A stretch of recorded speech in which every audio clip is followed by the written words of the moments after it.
Hello, everyone, and welcome to episode 121st of Kouryer Podcast. Our today's guest is Mr. Floris. He's a 2D and 3D game artist from Utrecht, Netherlands. Freelance 2D and 3D game artist. And before we begin and jump into the questions, I need to mention something. Right now, this is officially the second episode of the year 2022. And last year in 2021, I kind of calculated and I realized I recorded about 106 episodes. And actually, my goal for last year was episode 50. So because I started with episode 14 last year, so my big goal was episode 100, which I passed that. But now this year, I'm gonna announce on this episode that this year's goal is episode 300. And keep an eye out for episode 200 and 300 because I'm gonna reserve it for a special guest to my heart, not necessarily general publics are like really special artists in my opinion that more people should know. I reserve them for that. Not to say that the artists I'm having right now or artists are not special or like, oh my god, that's kind of sounding bad, but you get the point. All right. And so yeah, definitely keep an eye out on those round number episodes. Okay, this is kind of getting worse. I'm just gonna jump back to the question, all right, before I make a mess. Jesus. It's all good. Yeah, all right, so let's go to the first question that I ask everyone. Basically, give us a little introduction on how we got into visual arts and design in the first place. Oh, that's a long story. I hope you're ready for it. I never really drew as a kid. I mean, I'm kind of always was busy with like making things, like constructing props and stuff. I was a cosplayer a long time and very very interested in games, of course. But after my like high school, I didn't really know what to do, so I took kind of an education in economics, which wasn't the thing. Then I tried like a college degree on arts and technology, in which like 4 years you like basically try out a couple of things. You try 1 month video editing, 1 month is audio design, the other month might be graphic design, and we had a subject called concept art for like 1 month, and then it was gone, and you wouldn't look at it anymore for the rest of the education. Um, but I fell in love. I was like, these are the illustrations I've been looking at for like years in like splash screens and like mock-ups for games, and I didn't even realize people made them. I was like, well, they're probably made digitally, and I wasn't an artist back then, so I knew nothing about how art was even created, let alone digital art. Um, and I asked my teacher back then, like, how do I get into this? How do I take this more seriously than just like do it for a month? Um, and he pointed me to HKU, which is the university I went to after it, and I practiced for a year. Uh, got luckily just good enough to get in. Um, and then I finished my degree and started teaching there as well. So yeah, All right, awesome. it's a bit of And a weird yeah, journey. that's kind of interesting story as actually about how you got into art and stuff, because like the most cliche and stereotypical story of when it comes to when you ask someone who's an artist, how did you become an artist? Oh, I used to always draw Mm, since I was like 2 to 3 years old. And right. it's kind of like refreshing to see different stories and backgrounds, how people got into art. So yeah, that's kind of Yeah, no, nice. no. I had a lot of classmates like that. People who were drawing like 15 years back when I was starting like 6 months or something into the art journey, which was kind of a big thing. So I guess that's where a lot of work habits comes from, to just make up for lost time. But Yeah, yeah. exactly. And sometimes, it kind of makes you feel kind of intimidated. And you're like, oh my God, I don't have any chance against these people who have been like drawing or doing this since they were a kid. Like, it's kind of the same thing. Like, for a while, I used to study in university for computer science, and there were, classmates who used to code since they were like 10, Mhm. 12, and they were already getting like really high paying commissions. And you're just typing your first hello world, and you're like, Jesus, how am I going to get up to that level? Absolutely. But honestly, I think with the right mindset and like not letting this stuff like control how your brain like measures how hard or easy something is, I think you can eventually keep up with them. Totally. Yeah. Yeah. Yeah. And about you kind of already mentioned the answer to this question I'm gonna ask, Mhm. but I want to go a little bit deeper. All right. Sure. Yeah. Were you originally studying art and design, or you were pursuing another career path? Like, I mean, originally, like when you were even doing art and all that stuff, as Mhm. you said, were there any kindling of ideas in your brain that, all right, maybe I should go to another more stable job, Totally. Yeah. path or something like that? Like, how was the situation for you? Yeah, I mean, I used to build a lot of cosplays, and I played a lot of guitar back then. I used to be a guitar teacher even when I was 16. So I did a lot of creative stuff, and I kind of explored that field, and I realized that, well, if I want to make a proper career, that's just not possible. You can either become like a prop artist for a movie industry, but you have to move, or you have to be in the right place and be very, very good at your craft, or you have to be like a guitarist for a big band, and then you can probably make a living. But it's very scarce, very rare, and you better start doing proper work.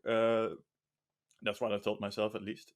So I was reasonably okay in economics, and I figured, well, I'm just gonna do my hobby things after work, but I'm going to pursue a career in economics because that's what I'm reasonably good at. Not that I enjoyed it, I hated it, but well, you have to make a career somewhere. And well, I realized along the way that that just doesn't work, especially for me. Where I mean, I need motivation to um, make something good, and that even like counts for economics and stuff like that. So All right. Interesting. And I hope that answers your questions. I don't know. yeah, I mean, it did, but and I was kind of like thinking because I remember there was this guy on Instagram, and he's actually a super popular. Once he blew up on Instagram, by the way, like he's now I think plus 100,000 or something followers. He's I don't remember his name, but he was a French psychologist. Hmm. Then he started learning digital art as Abi. I don't know if you know him. You probably I don't know seen him somewhere his profile, and it's kind of interesting when hobbies get so without you even anticipating it grow so much, and you realize, oh, I'm actually getting good at this. I can actually make money off of this. Yeah, Exactly. I don't know if I ever find a guy. I will post it in the comment section of I'm just gonna share it on the pages Kouryer podcast as a story for people to see. But right now I don't remember, but there are a lot of bunch of other examples I can remember that people who just started art even late. Totally. Yeah. That's the fun part. The reason I'm even mentioning this is because of this. People are starting art in when they're like 32, 34, which is actually not late, but in the eyes of Yeah. most people that's considered late. Yeah, yeah. Most people think you have to make your career in your 20s or early 20s, and then be like successful or something in your 30s and have your life all figured out. But Stable and have a family and not at all. I no. mean, I follow an artist on on ArtStation, and I'm not really sure what his name is. I'll send it to you if I find out after. All right. But he used to be a surgeon, and he started doing concept art as a hobby. So yeah, he had a stable, very well-paying job that took a lot of years to like fine-tune, and totally switched his life around and became an artist. So yeah, it's possible for everyone, I guess. Yeah, here's the thing. There's something about art that I've never felt it in any other I'm not trying to be sound so dramatic or anything, but it's so rewarding when you actually start doing all those hard, boring exercises and get the fundamentals right and actually do your first piece that you're proud of, and you did it out of your own creativity and you utilize all these tools and Photoshop or whatever, and it culminates into this piece. You did it's I don't know, it's something a feeling that I don't know I like. You might get it, I don't know, in fitness because it's kind of tangible. All right, Mm, you do a little new PR, you bench press heavier, I don't know, it's kind of measurable that way. But in art it's you know what I mean. totally, yeah, You yeah. can't Even on replicate that in other stuff. yeah, and even on days that you are a bit more down, or on darker days, you still have the art you made to look back on, and I sometimes do when I'm like not feeling confident or whatever. I just go through my old art, and not everything is good. Like especially, I think almost nothing is really good. But some pieces like shine out, and you can do that. You have done that, and you can like you have that to show for it.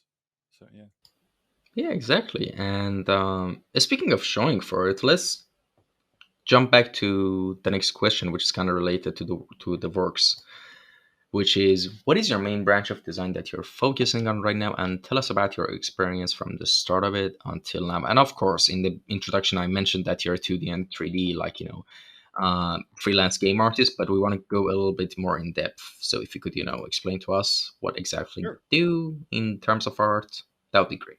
Yeah. I started out right after my education as more of an illustrator, more of a like a 3D artist as well.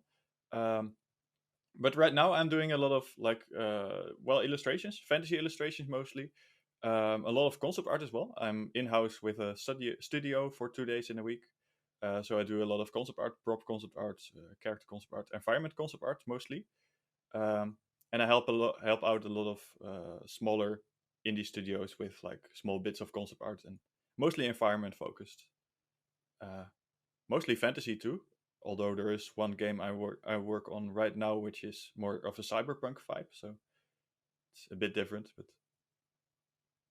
so that's what I do. All right. And can I ask you something? I was like browsing through your art station and just realized something. I mean, it's not the first time I see this, but I think it could be an interesting point for people who are listening. Because I don't think most of them know. Usually, when you ask someone a better artist to be your mentor and ask them for advice about portfolio and applying and stuff like that, they usually and it's not a wrong thing, they say try to be as niche as possible and try to adapt to your niche that you're working in, to the company you're trying to get hired to, to their art style, to match their art, the artist of the art style of that company or studio.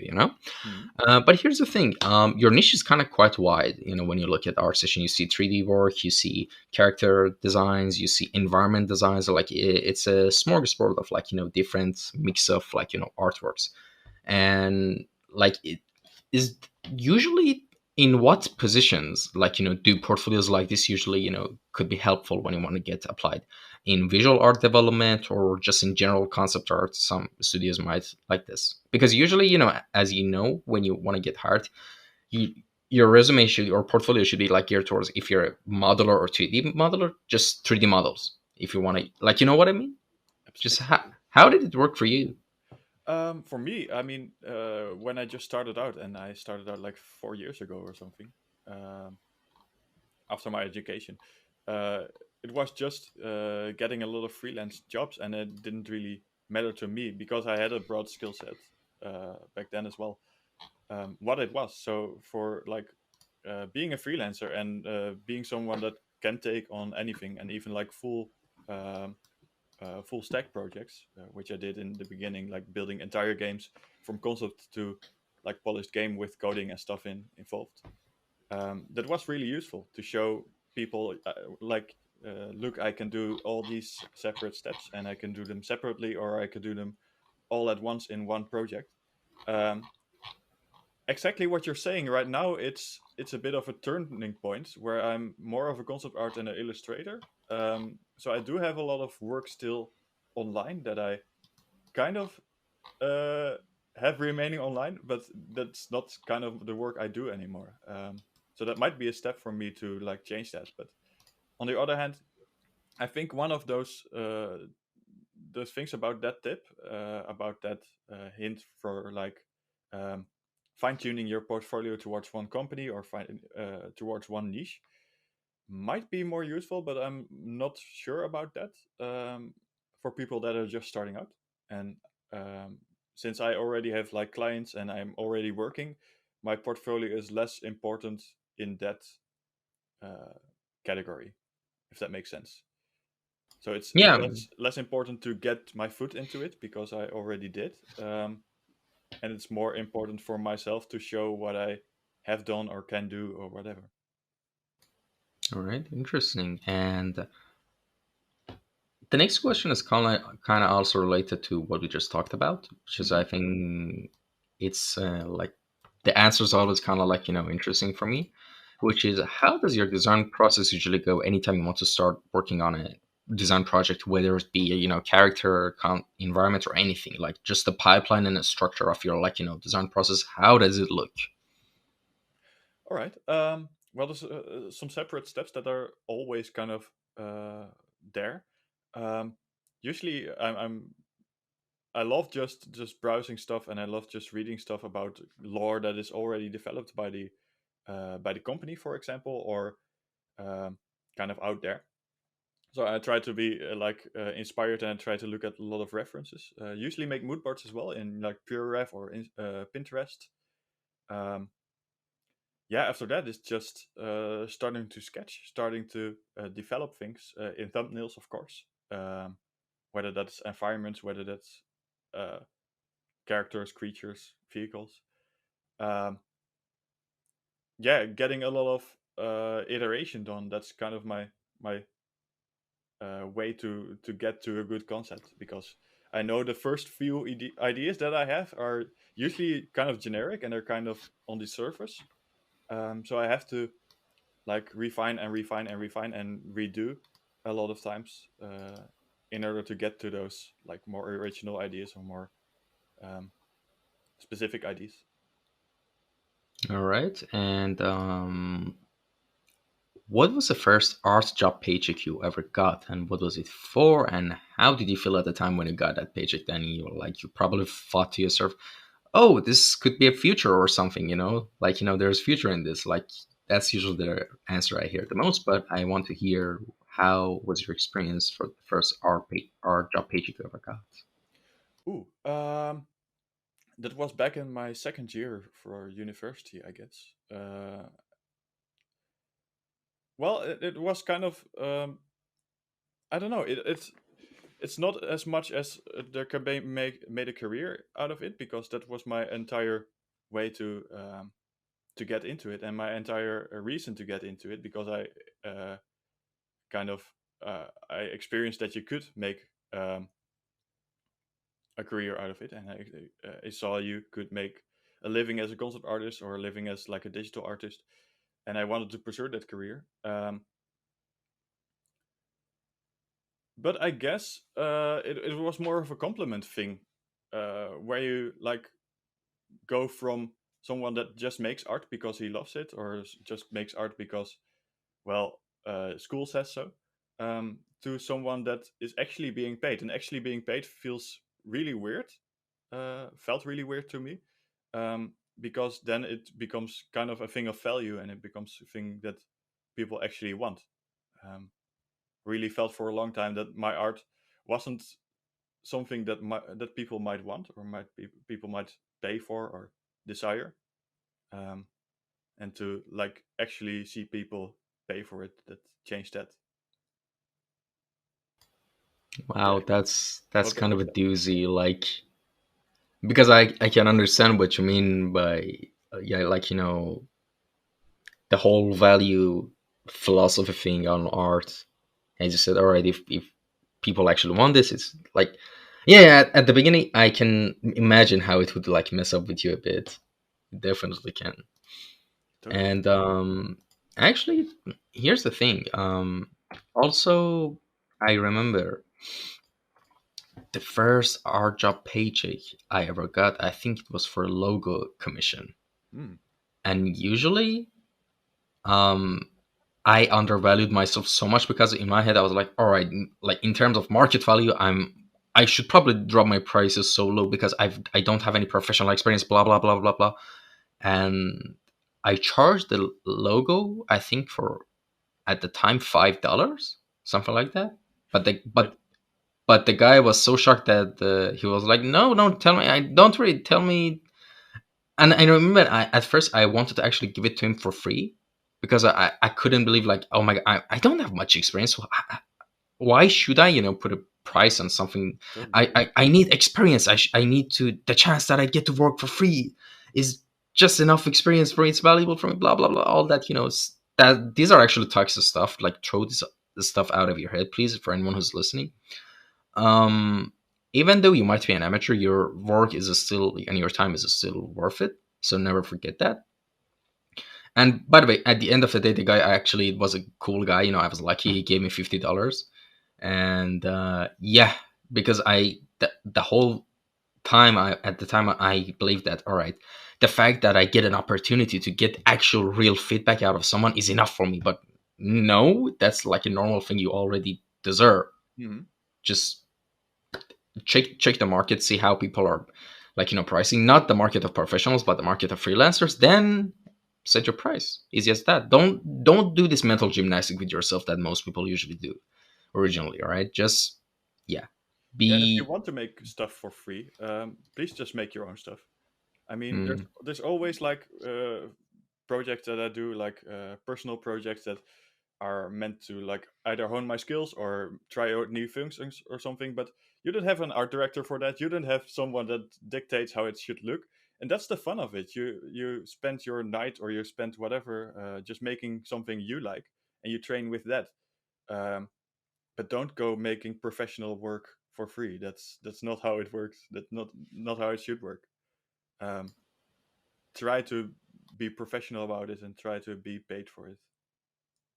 yeah, exactly. And another thing I was kind of wondering, on the bio on your Instagram, it says lecturer at HKU, and of course, before the podcast started, you already told me that it's the University of Utrecht, the city you're living in. Hmm. And I kind of want to get, like, branch out this, subject into asking you this, like, how long have you been, like, doing teaching, and what subjects are you teaching? And for any aspiring teachers, like, in general, any rule of thumb for teachers, regardless of, like, which field, from your experience, what tips and advice would you give? All right.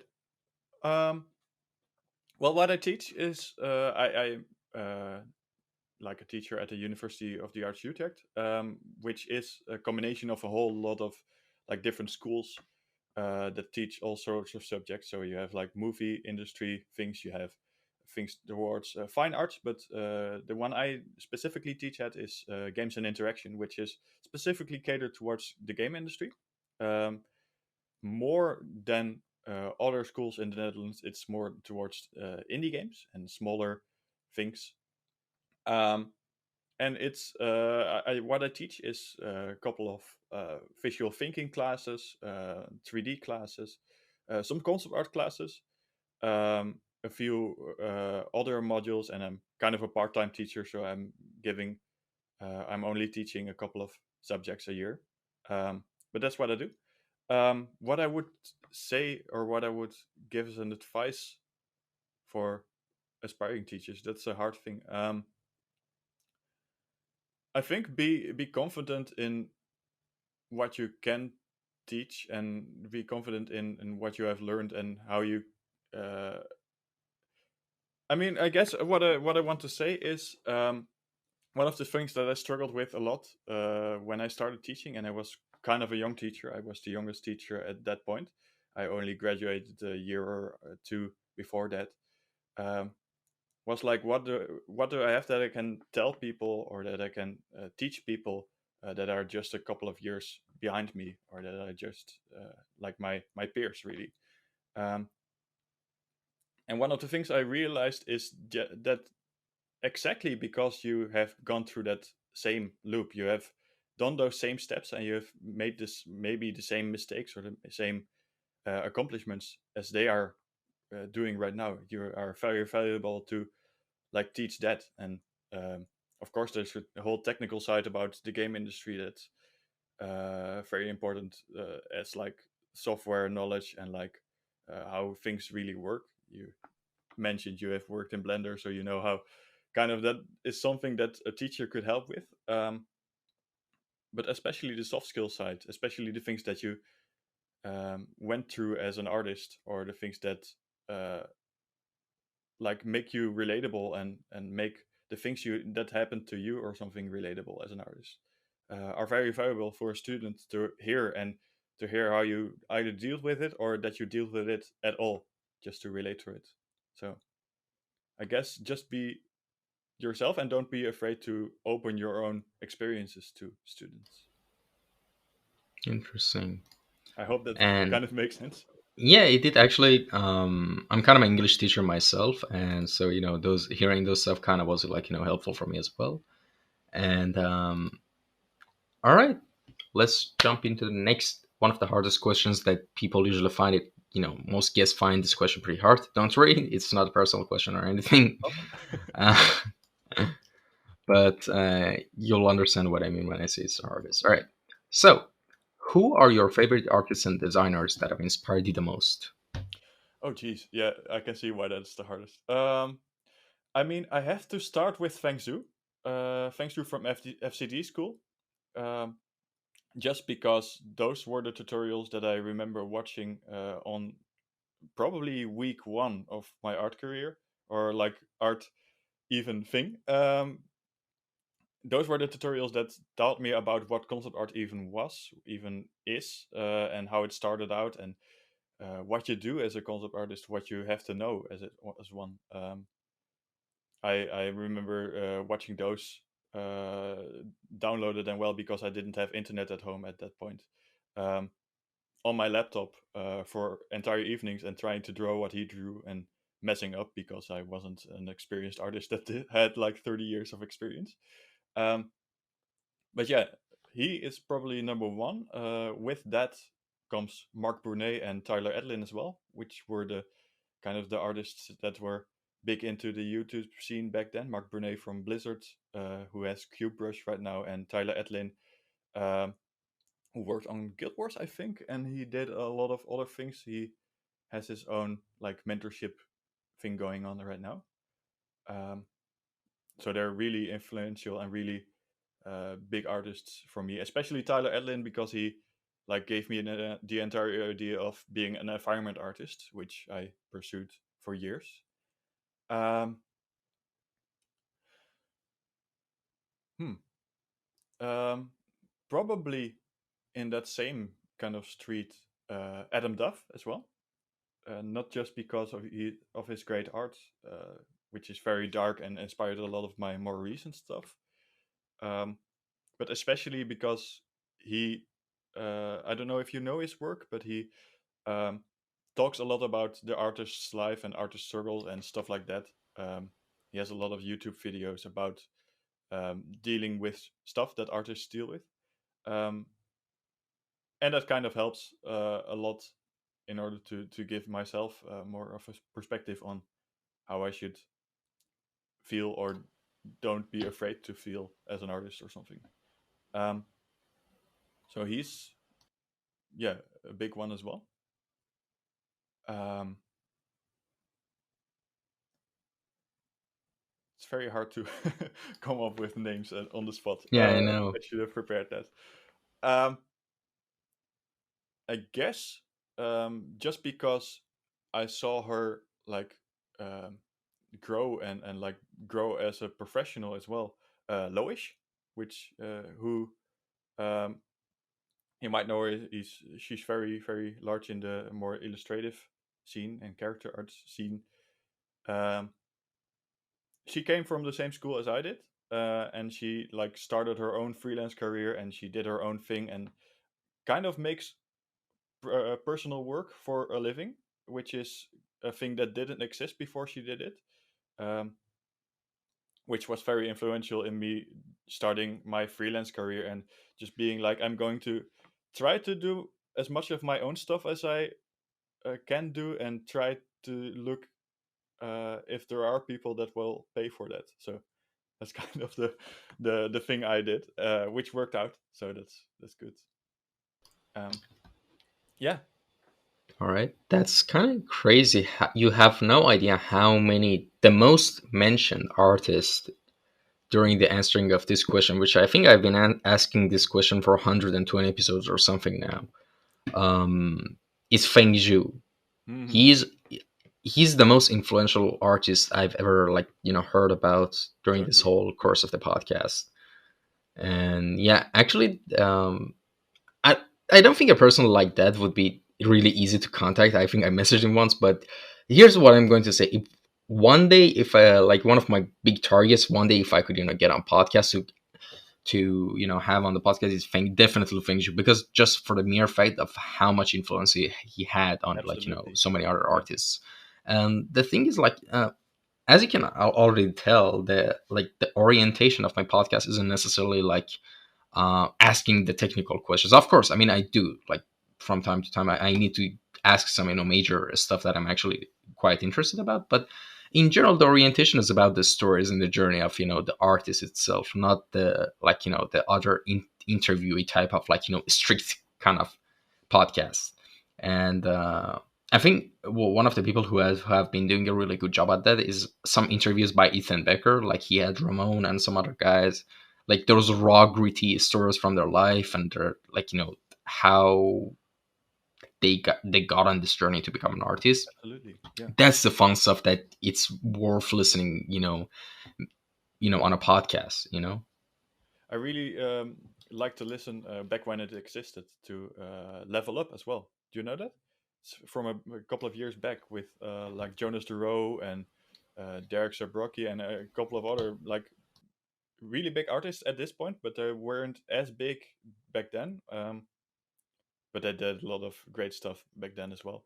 And they like got together and talked about artist journeys and invited people along. So yeah, Yeah. amazing how they can like give an insight into uh, things that teach other people as well that start off this journey. Yeah, and here's the thing. The reason I think when I message you to invite you for the podcast, you ask, "Do I need to prepare for anything?" That's, of course, that's what most people usually ask, and I said no. Here's the thing, because I didn't want you to prepare for this question. Because do you know why?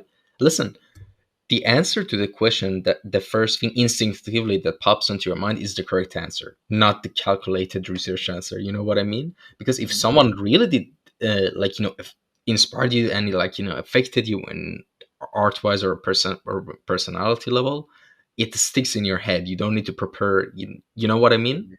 That's Yeah. the whole philosophy of not telling people to prepare for anything. And any future guests who might be potentially listening to this episode, yeah, so don't prepare for anything, please. It will ruin the magic of the question. Hmm. And all right, what are you working on right now that you can tell us about? I mean, of course, if there's no NDAs involved, we can talk freely about. Right. Yeah. I'm working on a couple of games right now. Um, there is a couple of NDAs involved, so I can't really talk about what and what I'm doing for them. Um, but I'm working on a lot of fantasy titles right now, which is fun. Um, Working on a couple of personal projects as well again. So I'm kind of building my portfolio up again to like um, really cross over into like illustration and concept art this summer. So I'm kind of preparing for that. So I'm making kind of more big paintings because I haven't done that in a couple of years because of my daily painting thing that it was going on. Um, so yeah, that um, making some cool illustrations for my portfolio. All right, interesting. And before I jump to the next question, I want to ask you something. What are your favorite video games of all time? Hard question. You can name a few, actually. You don't need to just say that your most favorite, because that's a hard question, I know. But some of your favorite video games that have inspired you a lot and just you Ooh. had a lot of fun time with Um, them. I must start with The Witcher 3, which is the only game that I literally 100%ed, even though I'm bad at like 100%ing anything because I'm yeah kind of slow in games. Um, so The Witcher 3, just because of the world around it and uh, well the whole feeling it gave when you like walked around the environment and even the DLCs, especially the DLCs maybe. Um, they set such a great world and such a fun environment to explore, um, which is as an environment artist like Candy. Um, I guess in that same way, I really love Assassin's Creed Black Flag and Assassin's Creed Unity. Not just or especially not for the gameplay, really, just because of the whole vibe and the whole environment they set. Uh, it really gives you an idea of the world which is around those times and those um, those settings. Um, except from that, I really like uh, Company of Heroes, which was a big favorite of mine. I played that for a long time. I'm a big World War II nerd, so that's always good. Foxhole in that same area I'm playing right now a lot. I don't know if you heard of it. No, not Um, Foxhole. No. it's a more of a MMO type of strategy top-down shooter, which is placed in between wars, so in between World War One and World War Two. Um, it's a lot of fun. It has this kind of consistent uh, war that you are being part of, and yeah, it's cool. Um, so yeah, I guess that's it. Uh, Dragon Age Origins comes to mind as well, which is a game that I finished a couple of times, so that must say something. Um, it's a bit outdated right now, but back when I played it, it was very beautiful to look at. Um, yeah, with that Dragon Age Inquisition as well, of course. So a lot of fantasy titles. Yeah, I mean, based on some of your cosplays, I mean, it's kind of obvious that you really like the fantasy genre as well. Totally, yeah. If there's swords, if there's magic and dragons, I'm happy, I guess. Hmm.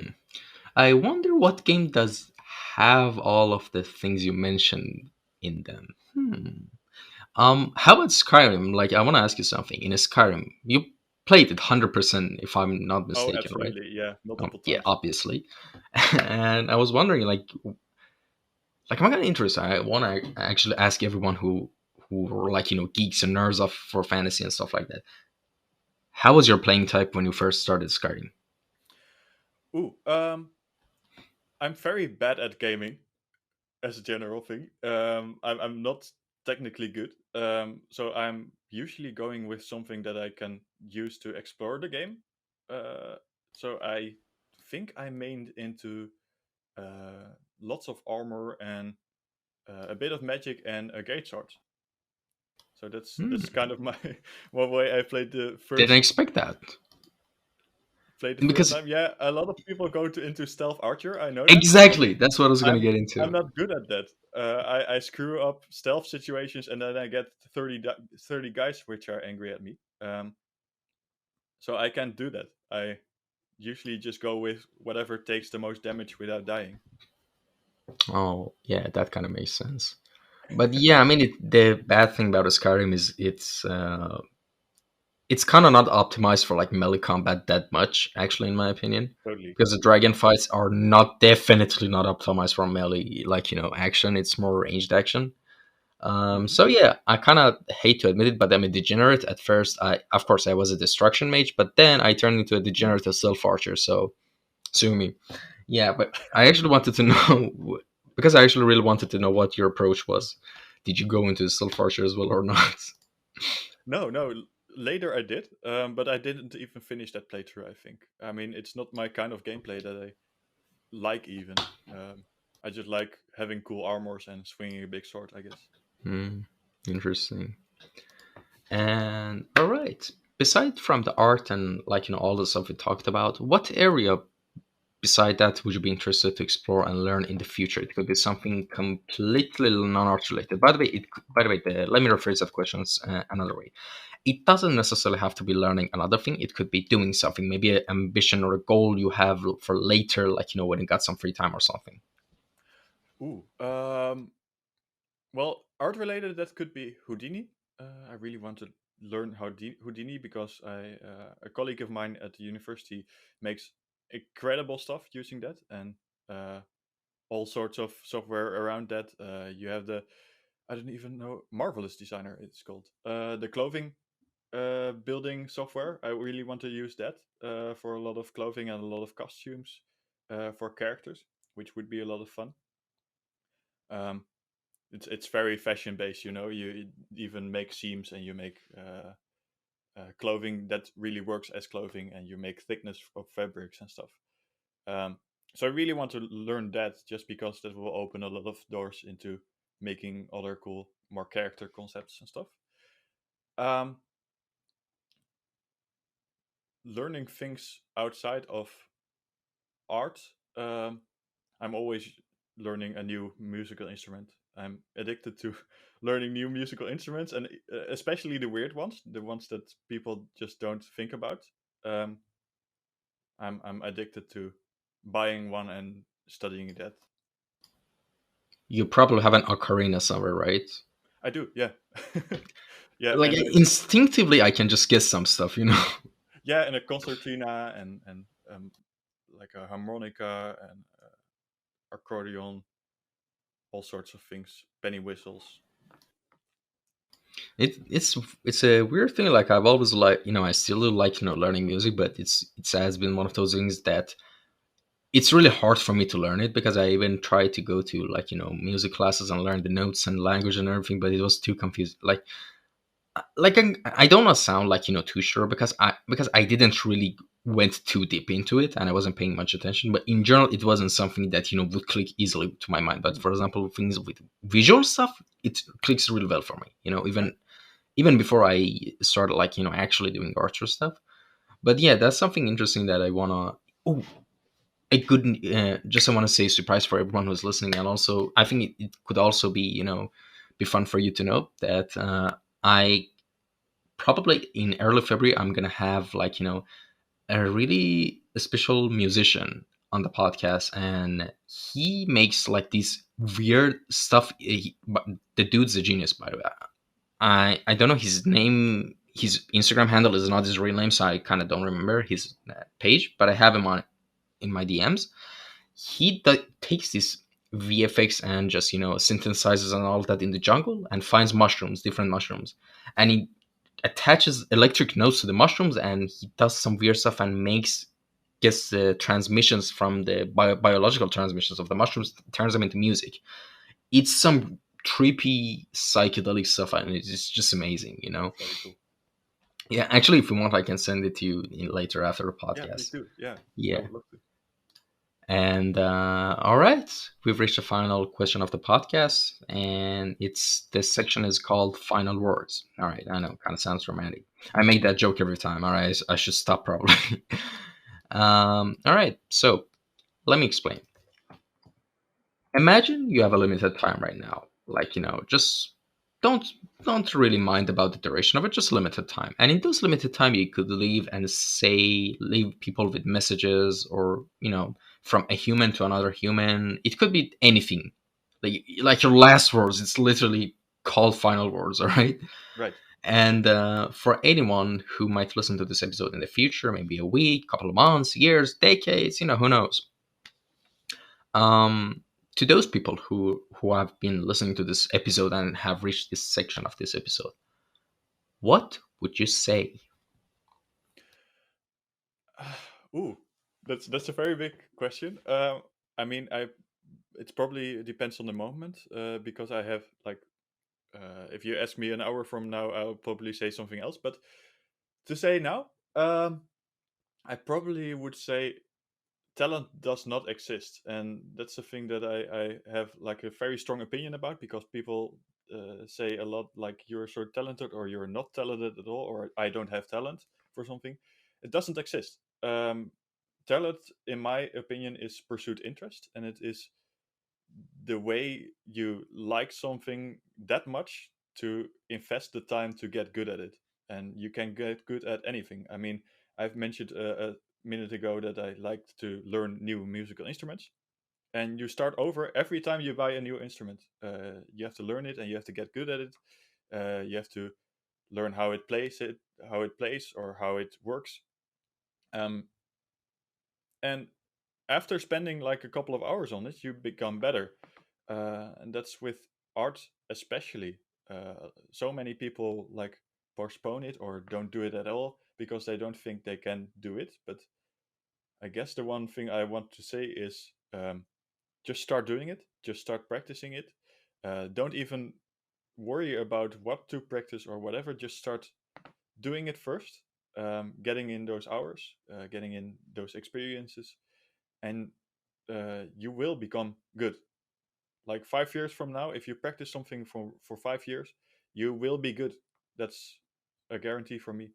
Um, so please just start doing stuff you want to be able to do, and in a couple of years, you'll be glad for having started.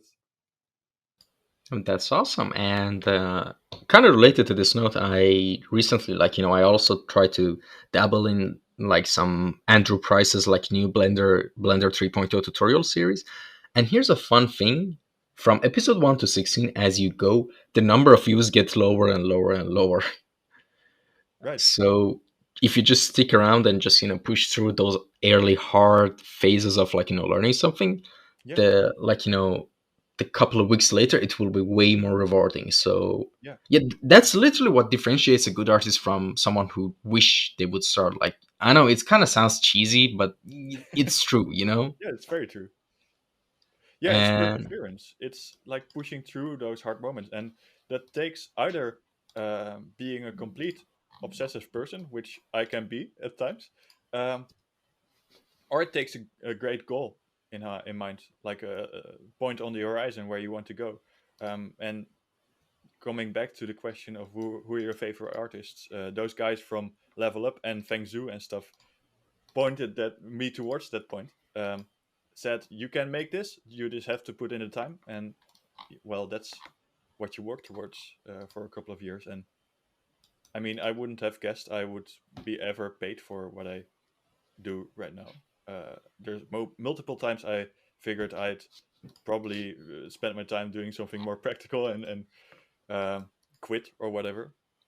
But I'm happy I didn't, because I'm getting paid for it right now. So that's it paid off in the end. all right. And so thank you so much for coming by for this Yeah, episode, and thank you to anyone who tuned in and listened to this episode as well, whether on audio platforms or on YouTube. And where can people contact you if they had any questions? Is your Instagram DMs okay if I put that in the of captions? course. Yeah, yeah. Please just go to floriswriting.art on Instagram, or um I believe it's Floris Writing on ArtStation as well. You can always message me with whatever questions, and I'm happy to answer. Yeah, awesome. And fun fact, I forgot to mention this, when at the end of the podcast, I always usually, kind of do this thing where I, try to plug in the artist and guest social media. So in terms of contact and everything and stuff. And for like a good 15, 20 episodes, I realized I haven't done it in the past to 15, 20 episodes. I kind of forgot magically. So yeah, this is not a perfect podcast. I'm not perfect. I even messed up in the intro, try to make it like, fun analogy, but it kind of backfired on me. So yeah, I mean, welcome to Kouryer Podcast. What can I say? Absolutely, it's All right. very raw. Yeah, exactly. And I think a better word for that would be scuffed. I don't know if you heard any. But yeah, I mean, thank you so much. I Yeah, understand what you thank you meant. for having me. All right. Take care, everyone. See you in the next episode. Bye.